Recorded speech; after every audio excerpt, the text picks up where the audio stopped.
Muddy Paws Rescue is so excited to hear that you are interested in learning more about fostering a mom in litter. Those who have taken on this amazing task have all greatly loved the experience and have said it was incredible to watch the entire family grow under their care.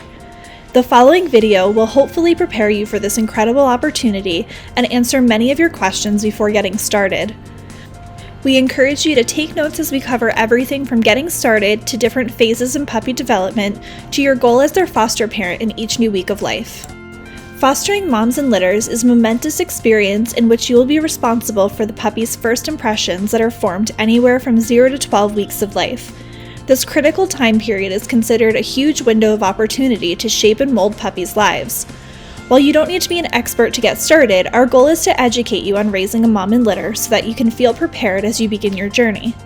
Welcome to our crash course on a life-changing foster experience, caring for and raising a pregnant or nursing mom and her puppies. First, there are a few things to consider before taking in a mom in litter. 1. Schedule. First, you'll want to consider how long the mom and pups will be alone throughout the day. Depending on their age, mom and her puppies may require more or less attention, such as increased walks for moms or meals for the entire family. We usually try to place families with fosters who will ensure that the litter is not left alone for more than 3 to 4 hours at a time, as the mama will need to eat, drink, and go to the bathroom more frequently while she's nursing. Puppies will also eventually need to be fed every 3 to 4 hours once they are old enough to eat puppy food. 2. Dog walker. If your schedule requires you to be away from mom and her pups for more than 3 to 4 hours per day, you will want to consider the possibility of hiring a dog walker. 3. Resident pets. Next, you will want to think about the other pets in your home and how they may affect a nursing mom in litter. For example, consider if you have the means to separate mom from a resident dog.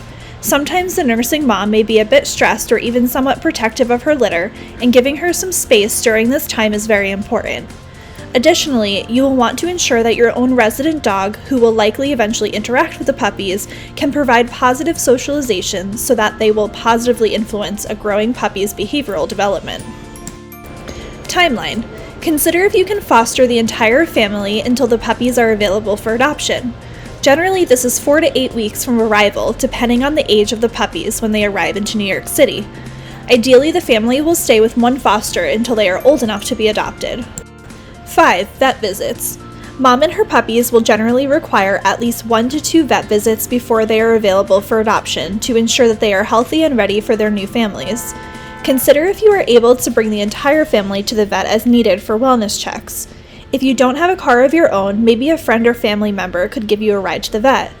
Muddy Paws can also often help with rides if we have a volunteer with a car available. 6. Upcoming trips and coverage.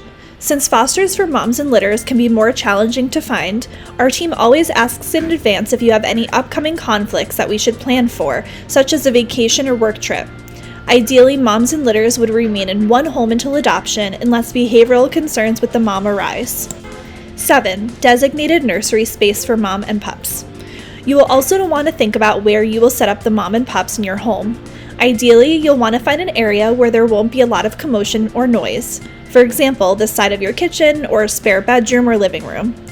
The ideal layout will be a space with tiled or solid flooring for easy cleanups and plenty of space for supplies. If mom is pregnant or puppies are 2 weeks old or younger, you'll want to have a space large enough for a whelping box, as pictured. If puppies are older, you'll want to tape a large plastic shower curtain, plastic drop cloth, or tarp on the ground, and then place the playpen surrounding this area. Inside the playpen, you'll need to have a large crate with a bed inside, as well as a feeding area and pee pads. Ideally, the playpen will have a door low enough for mom to exit as she wishes, but high enough for puppies to remain in their nest. Mom should always have an exit strategy that does not require physical work on her end, such as jumping or climbing. Keep in mind that as the puppies get bigger, they will need more room to run around and stretch their legs, and mom will eventually need her own crate once her puppies have weaned. You may consider adding an additional playpen to make a larger space as the puppies grow and explore. Muddy Paws Rescue is proud to provide just about everything you need during this experience. Supplies such as crates, carriers, playpens, pee pads, blankets, towels, medical supplies, tarps, foam flooring, and enrichment tools and toys will all be provided to you. Many paws will also ask that mom and litter fosters help create a rich, stimulating environment for the puppies. Studies show that puppies raised in stimulus-rich environments grow larger brains than puppies born in stimulus-poor environments. This means that puppies will form more neural connections in areas of the brain where learning, memory, and emotional response occurs. This is called the enrichment effect. Later in this module, we will teach you how to create a positive and stimulating environment with household items and the objects supplied to you, and at what point in the puppy's development you should introduce different stimuli in the form of objects, touch, people, and other dogs. Now, let's dive into what to expect when you're fostering a mom and litter. These will be general guidelines as there are different requirements depending on the age of the puppies when they arrive from our partner shelter. First, it's important to keep in mind that all moms and litters entering our care will be much more stressed than dogs who give birth in a home they already know and are comfortable in. The pregnant or nursing moms will likely have increased cortisol levels due to the stress of a shelter environment and transport. Much of the work fosters will do for these moms and litters will be keeping mom happy and healthy and preventing the challenges that could arise from puppies born in either a shelter environment or shortly after arriving from one. Remember, all experiences these puppies will have during their first 12 weeks of life will influence their behaviors as adults. This includes how they respond to new situations, how they cope with stress, and how they interact with both humans and other animals. We will start by discussing pregnant moms, and then we will review the different age groups of puppies who may join our care. Fostering a pregnant mom means you will welcome a mom and her unknown number of babies into your home. This opportunity is undoubtedly life-changing, and even first-time fosters have done it before. You do not need a medical background or much experience to welcome a pregnant mom. The information to follow will discuss knowing when your foster will go into labor, what you can do to help, and signs to look out for. Don't worry, this information will all be provided to you in a written guide as well. First, there are a few things to keep in mind. For one, the emotional and physical health of a mom will affect the emotional and physical health of her pups. Prenatal stress, which is unfortunately more common for rescued moms, can significantly influence brain development and behavior of puppies. Research shows that puppies from stressed mothers can have more difficulty recovering from stress as adults and can have decreased learning and memory compared to puppies from non-stressed mothers. For this reason alone, our goal as foster parents to recently rescued pregnant or nursing dogs is to help keep them relaxed, well-fed, and comfortable. Monitoring mom's stress, decompression, and ability to care for her pups is necessary to foster a mom and litter. In extreme cases, mom might have to be split from her pups, as mom's behavioral state could influence a puppy's physical and emotional development. Regardless, studies show a puppy's predisposition to forming deep and meaningful relationships with humans actually begins before they are born. As a foster parent to a pregnant mom, you have the opportunity to begin forming the incredible bond between man and man's best friend. A dog's gestation period is approximately 63 days, but since we typically do not know when a rescued mom is impregnated, we will ask for her foster to bring her for an X-ray appointment soon after arrival. While X-rays are only useful in the end stages of pregnancy when bones have formed, they will be able to tell us approximately how many puppies to expect when mom goes into labor. These X-rays will be key for us to know when to step in medically during birth or intervene surgically. Within about 48 hours of delivery, a pregnant dog typically displays signs of nesting, which may include scratching at her bed and looking for a safe place to have the puppies. You should begin to take your dog's rectal temperature once or twice a day as her due date approaches. When her temperature drops below 100 degrees, their normal body temperature is 100 to 102, this is a likely sign that labor will begin within about 24 hours. During the first stage of labor, your dog will begin to experience uterine contractions. She may also start pacing, digging, panting, or shaking. Some dogs may even get nauseous. All of this is considered normal behavior and typically lasts anywhere from 6 to 12 hours until the cervix dilates and she is ready to deliver her pups. When your foster is ready to deliver, the best thing that you can do is to keep your distance while quietly observing. It may surprise you to learn that dogs don't usually need much help giving birth. In fact, it is fascinating to watch a dog's instincts take over as they whelp and nurse their young. When the pregnant dog is ready to deliver a puppy, she will typically strain or push for about 10 to 30 minutes before the puppy emerges. Each newborn puppy is covered with a membrane that must be removed in order for the puppy to breathe. Most mothers instinctively do this by biting at the membrane and licking the puppy clean to stimulate breathing and blood flow. Mom will typically eat the placenta after nudging the puppy to begin nursing immediately. If the mother does not take the placenta off within about 2 minutes, you may need to assist. We will provide additional supplies and more information on how to use them during this experience should you be welcoming a pregnant mom specifically. Puppies are generally born about 45 to 60 minutes apart. In between pups, the mother may not pass the placenta from the previous pup. About halfway through delivering the pups, the mother may need to take a break. Up to 4 hours may pass before she begins straining again.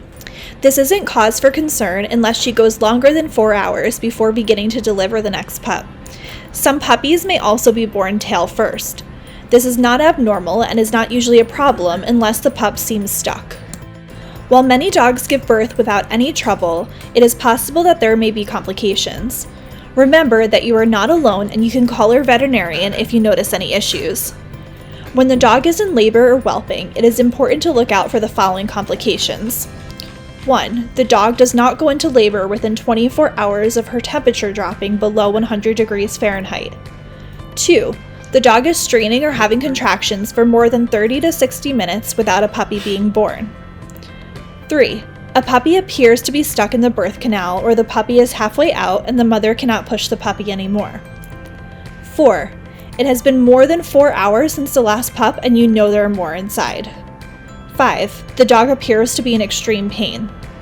When in doubt, contact your foster buddy with questions. If you do not have a car or friend on standby to help bring mama and pups to the vet, Muddy Paws will have a volunteer ready or will cover the cost of a car.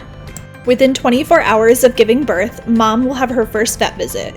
As you can imagine, she might be quite stressed in a veterinary setting, and for this reason, Muddy Paws will specifically set up an appointment with a fear-free certified veterinarian when possible in an effort to minimize any additional stress on her. This opportunity tends to be a bit more common as mom and pups are often surrendered to the shelter after the mom gives birth.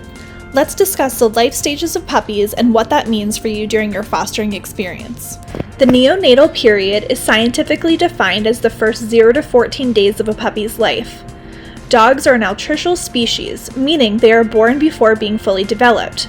They don't have the ability to care for themselves and are dependent on their parents, in contrast to precocial species like horses and geese that can stand, eat on their own, and move around within hours of birth. This means crucial parts of a puppy's body are not functional at birth. Their eyes and ears are not formed, and they are born with them sealed shut to protect them from the light, and sound would cause permanent damage at this age. It ultimately takes puppies months to develop functions that other species have hours after birth. Dogs are also social animals and use a wide range of vocalizations. Neonates do not have this range but can make atepomoletic sounds, or sounds that induce adults to care for them. Moms instinctively know that puppies can't hear, which is why they do not attempt to vocalize back at them, and instead will communicate through nudges and touch. At the neonatal stage, pups cannot urinate or defecate on their own, so the mom licks them to stimulate them to go. You will notice mom has a strong instinct to keep the den clean and will likely eat the puppy's poop. At this stage, puppies cannot regulate their body temperature. A normal adult dog's body temperature is between 100 and 101 degrees Fahrenheit, whereas newborn pups are between 94 to 97 degrees. This means puppies will need an external heat source, so they will likely lay next to mom or pile up on top of each other for warmth. Additionally, neonate puppies can't walk and will rather pull themselves along with their front legs. Puppies have a navigation system called the rooting reflex. This causes puppies to move their heads in little circles until they come into contact with mom. This also causes them to swing their heads from side to side until heat sensors located along their nostrils pick up the warmth from their mom and other litter mates. Healthy neonates will eat until they sleep, and they will also twitch while sleeping. This is called activated sleep. These small movements help them retain muscle. Therefore, a pile of healthy, sleeping puppies can look like popcorn when they sleep. Activated sleep is a key indication that puppies are healthy and doing well. Much of your role as a foster parent during these first 2 weeks is making sure that the environment stays clean and that mom and pup stay fed and healthy. However, at this time, their neurological system is also developing, and we can influence it and the way it forms. Stress and struggle in appropriate small doses is very good for puppies, and in fact helps them grow up to be strong, healthy, and well-adjusted adults. Our impulse is to make things as easy as possible and shield them from being upset, stressed, or frustrated. However, research shows that slight stress on neonates produces beneficial effects on them for the rest of their lives. Dr. Carmelo Battaglia, author of Breeding Better Dogs, has 5 recommended protocols for stimulating puppies' neurological systems. Research shows that during the neonatal period, stimulating the neurological system can change a puppy for the rest of their life. Results of doing so include greater tolerance for stress, greater resistance to disease, faster adrenal system, and stronger heart rate and heartbeat. Dr. Battaglia's protocols include 5 stimulating exercises that fosters can implement once a day during the first 3 to 16 days of life. These exercises should be done while the foster is sitting on the floor and done as carefully as possible. 1. Tactile stimulation. Holding the puppy up in one hand, the handler gently stimulates or tickles the puppy between the toes on any one foot using a Q-tip. It is not necessary that the puppy is feeling the tickle. The time of stimulation should be 3 to 5 seconds. 2. Held head erect. Using both hands, the puppy is held perpendicular to the ground, straight up, so that its head is directly above its tail. This is in an upwards position. The time of stimulation is 3 to 5 seconds. 3. Head pointed down. Do this extremely carefully. Holding the pup firmly with both hands, the head is reversed and is pointing downwards so that it is pointing towards the ground. The time of stimulation should be 3 to 5 seconds. 4. Supine position. Hold the pup so that its back is resting on the palm of both hands with its muzzle facing the ceiling. The pup, while on its back, is allowed to sleep. The time of stimulation is 3 to 5 seconds. 5. Thermal stimulation. Use a damp towel that has been cooled in a refrigerator for at least 5 minutes. Place the pup on the towel, feet down. Do not restrain it from moving. The time of stimulation is 3 to 5 seconds. Stimulating exercises should only be done 1 time a day from the time puppies are 3 to 16 days old, no more or less. Because we don't always know the definite age of our puppies, we will estimate this based on key markers in their development. Once puppies are 2 to 3 weeks old, they will be able to hear, see, toddle, and play. At this stage, you may notice that developmental signifiers, like opening their eyes, may vary from puppy to puppy. As puppies gain more vision, they will develop interest in each other and will start to chew on each other. They will also start eliminating on their own at around 16 to 17 days old, which is conveniently when they start walking. They will also try to move away from the nest after eliminating. Puppies will start to drink liquids and seek interest in mom's food once their teeth start coming in. While pups are weaning, they will also likely begin to eat gruel, or a mixture of wet and solid food. This may get messy as they are still learning what to do with food. Finally, as you may recall, neonates only make one sound. However, once we enter this transitional period, you will hear a variety of noises, like barking and growling. These noises indicate that the puppy understands himself as an individual interacting with others. Nonverbal cues like tail wagging will also begin, and by the end of this period, they will have evolved into individuals with an emerging sense of self who are ready to start the socialization process. At 3 weeks of age, puppies can solicit and accept invitations to play, defend themselves from being hurt, ask for attention, and show emotional responses when they receive it. You will notice that mom treats them differently. Mom may now lick their faces rather than licking for just elimination, which has a key purpose in the socialization process. This behavior is when mom will begin to show love. This is the first time mom's behavior will not serve as a biological function. At 3 weeks, it is important to give puppies more room to explore their environment safely. This is when we will want to set up an environment that allows mom and her pups to avoid conflict. As the puppies get older, rowdier, and more independent, it is normal for mom to retreat away from the puppies to get some space for herself. In order to do this, she must have an escape route. This is not only important for her sake, but also for the puppies. This lesson in nonviolent conflict resolution teaches the puppies to retreat from conflict whenever possible. This also ensures that mom is never confronting puppies in a negative way, which could hamper their socialization. For example, one study showed that puppies whose moms snapped or growled at them to encourage weaning grew up to be less outgoing, whereas puppies whose moms were non-confrontational grew up to be more social, playful, outgoing, and confident. In order to give mom her escape route, consider placing barriers in doorways high enough that pups can't climb over, but low enough for mom to step over, or let mom rest on a couch and the puppies can't reach. Examples of a barrier might be a makeshift short stack of books. The more opportunities she has to be in a puppy-free zone when she wants to be, the less likely it is that conflict will arise.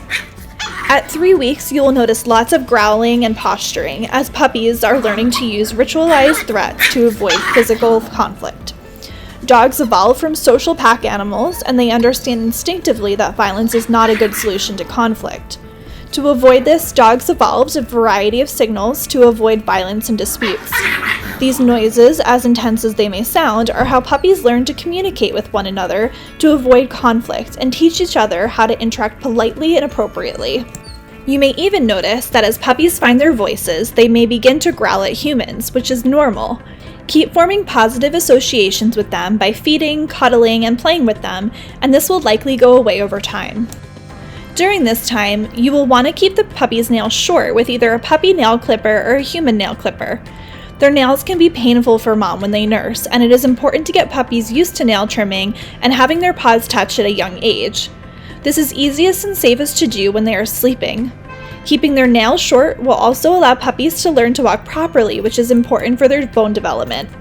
The developmental stage is a great time to encourage more environmental stimulation by adding a new toy or visual object to the whelping box each day.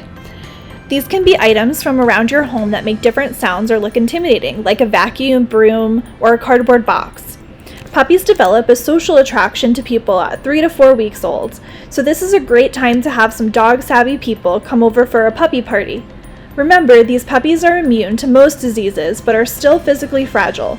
Any visitors should remove shoes and wash their hands and even change clothes if they have been around other dogs at a dog park or to the vet before visiting. Finally, at 3 to 4 weeks of age, puppies can be conditioned to be emotionally resilient by triggering their startle recovery cycle. If their startle reflex is triggered at this age, they will have a much faster recovery response as adults.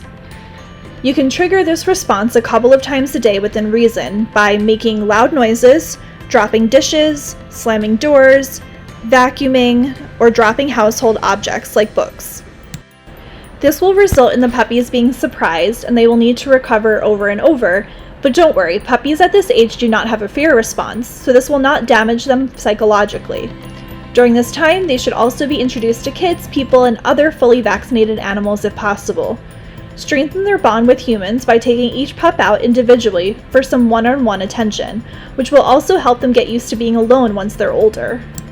As discussed, the neonatal period ends at approximately 14 days old, and from here we enter the transitional period. From birth to 3 weeks old, mom will be doing most of the work feeding and caring for her litter. As a foster, you will be keeping their space clean as well as feeding, walking, and monitoring mom's health and behavior. The pups will barely be walking and just be entering the weaning phase and showing interest in food. Once they begin to go to the bathroom on their own, their mom will follow them around and clean them. For the first 3 weeks, fosters should expect to weigh all puppies daily with a scale and record their growth in our online weight tracker to make sure that they are on the right track for development. Once the puppies reach 4 weeks old, physical exercise will become key to their enrichment. A strong body creates a strong mind, and physical exercise will help their brains grow larger and form more neural connections. At this age, you will want to start introducing them to new and challenging things every day, and even let them meet other friendly, fully vaccinated dogs. At this age, it's helpful to add learning and problem-solving activities to their daily routines. For example, you can try making a puppy climb over something to get their food, or make them walk behind the playpen to get food. The puppy may be frustrated at first and may even start crying. This is where we provide a lesson in tough love. It is normal for puppies to have self-doubt, and we can help them gain confidence by giving them opportunities to solve problems on their own. Once they learn that crying won't help them get to their food, they will figure out a way to get it on their own.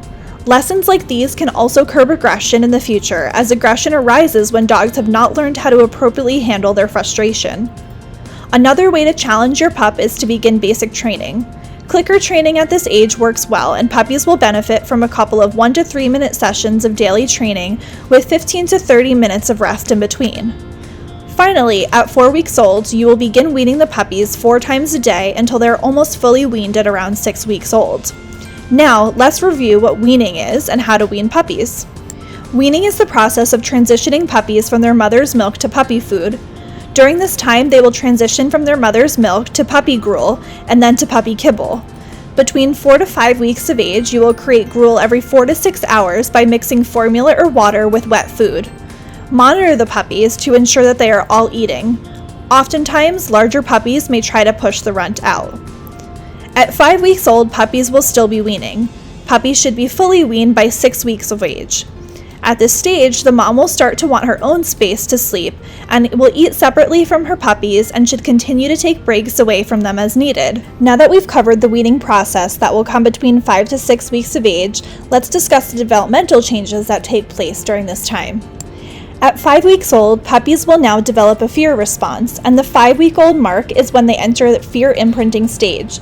This means that puppies are particularly sensitive at this age. Continue to make sure puppies are getting enrichment and socialization, but err on the side of caution so not to scare them. The puppies can continue to meet the other dogs for playdates, but their encounters must be structured. At this time in their lives, the puppy must feel in control of their interaction. An easy way to do this is by providing low places for the puppies to escape to, like inside their crate or underneath a low table or chair.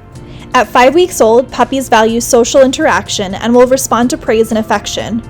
Encourage puppies to interact with scary objects, and if they make brave steps to interact with them, shower with praise and affection. Since puppies at this age could be influenced for the rest of their lives after exposure to just one thing one time, it is important that they have positive interactions with new people and objects they may encounter as adults. Remember to never present something truly terrifying, but if by chance something terrifying does happen, like a puppy getting stuck in a baby gate, be sure to comfort them.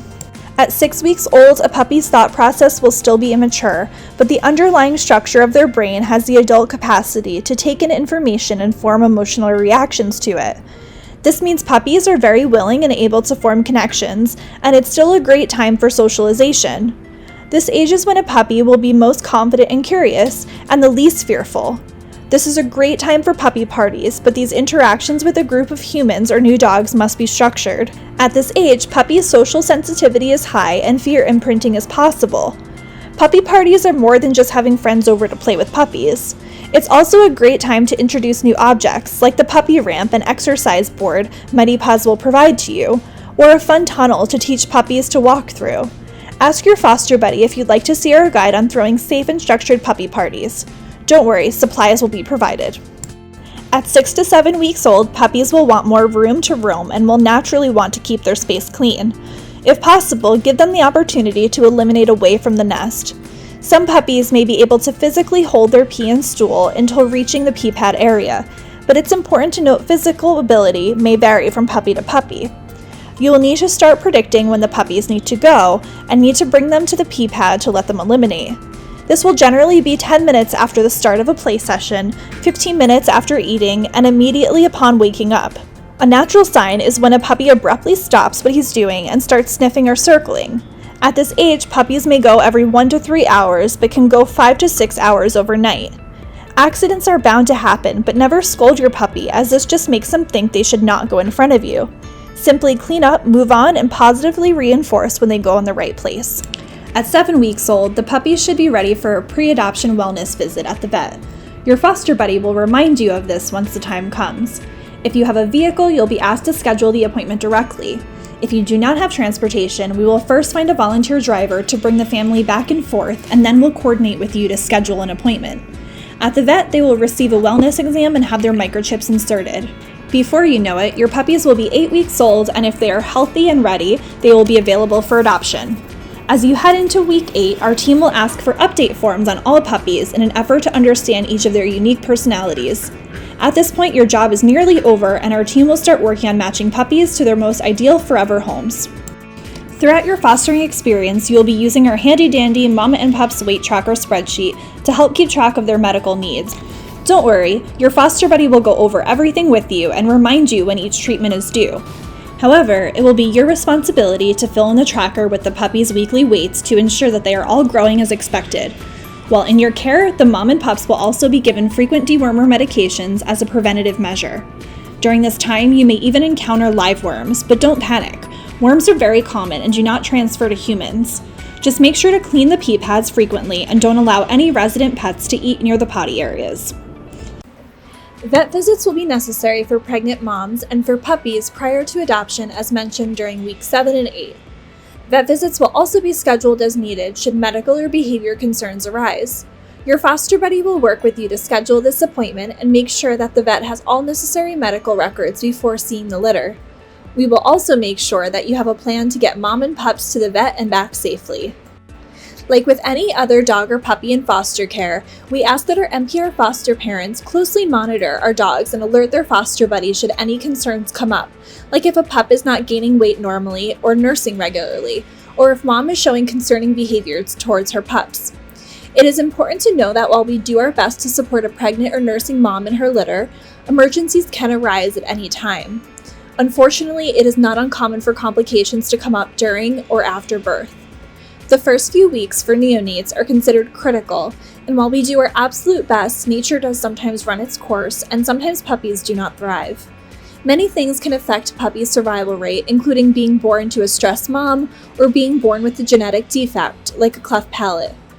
While we do not want to worry you before getting started, we want our fosters to feel prepared to recognize symptoms of puppies failing to thrive or fading puppy syndrome. Fading puppy syndrome is common in neonates and is characterized by a lack or loss of weight gain, an abnormally low body temperature in the first few weeks of life, trouble nursing or latching, not eating, or not using the bathroom regularly. To best prepare our fosters, we will review all emergency supplies and you will learn how to take a puppy's internal temperature, how to bottle feed, and what to do when emergencies arise. We are lucky to have not seen many emergencies for pregnant or nursing moms, but anything is possible for this vulnerable group of pups. You are never alone in fostering with Muddy Paws Rescue, and we encourage you to ask any questions you may have prior to getting started. Before we wrap up, hear what fellow mom and litter fosters have had to say about their experience.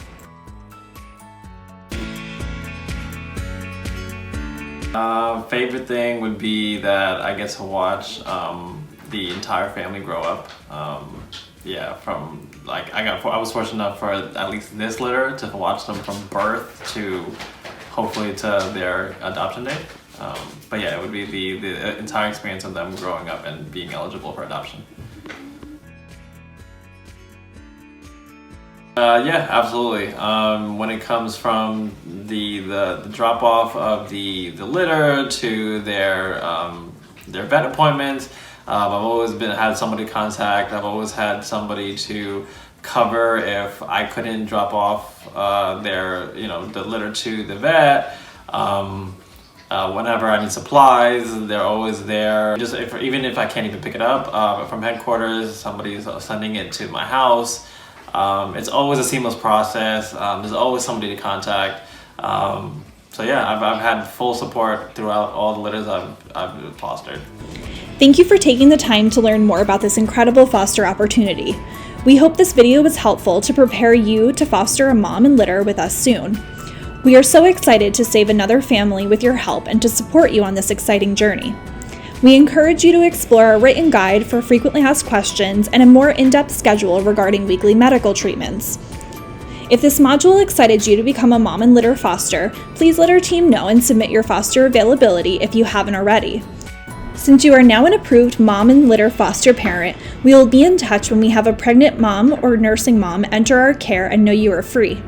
Thank you for watching this video and let us know if you have any follow-up questions. We look forward to working with you soon.